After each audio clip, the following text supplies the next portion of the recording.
ધોરણ 8 માં સામાજિક વિજ્ઞાન એનામાં આપણે એક વિષય એમ છે 9 સંસાધન. કયો વિષય એકમ છે?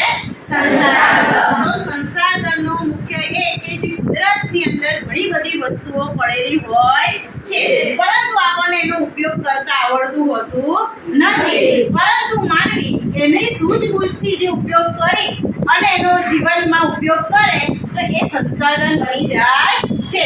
ઉપયોગિતા એ સંસાધનનો ગુણધર્મ છે. તો આવા કુદરતી સંસાધનો આપણને કુદરત તરફથી ભેટમાં મળેલા છે. એક જળ, જંગલો, ખડકો, ખનિજો, જમીન, આ આપણને કુદરતી તરફથી ભેટમાં મળેલા છે, જેનો આપણે રોજબરોજના જીવનમાં ઉપયોગ કરી શકીએ છીએ. તો આપણને આ દરેક સંસાધન વિશે આપણને વિદ્યાર્થીઓ થોડી માહિતી આપશે. કુદરતી સંસાધનોમાંથી એક સંસાધન પાણીનું છે, જે આપણને પીવા માટે પાણી પૃથ્વીના પેટાળમાંથી ખનિજ તેલ અને પાણીમાંથી ઉર્જા આપે છે. વેરી ગુડ, ખૂબ સરસ. કુદરતી સંસાધનોના સ્ત્રોતોમાં એક જંગલ છે, જે આપણને ખોરાક, લાકડું, ઔષધિઓ અને પ્રાણીઓને વસવાટ પૂરું પાડે છે. Very good. કુદરતી સંસાધનોમાં એક ખડક સંસાધન છે, જેથી આપણે ખડકોના મદદથી આપણે બાંધકામ કરી શકીએ છીએ.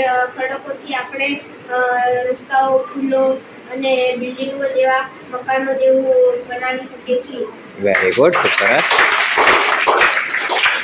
આ કુદરતી સંસાધન છે. ખનિજો એ આપણને રોજબરોજના કામમાં ઉપયોગમાં આવે છે. ખનિજો પર પ્રક્રિયા કરી કાચ, માટી, ચિનાઈની માટી, ઝવેરાતો વગેરે મેળવી શકાય છે. ખનિજો કુદરત તરફથી મળેલી એક ભેટ છે. ખૂબ સરસ.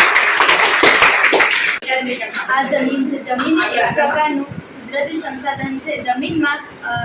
જમીનની ઉપર પ્રાણીઓ હશે, તે પ્રાણીઓ આપણને માંસ, દૂધ, ઊન અને ચામડું વગેરે આપે છે.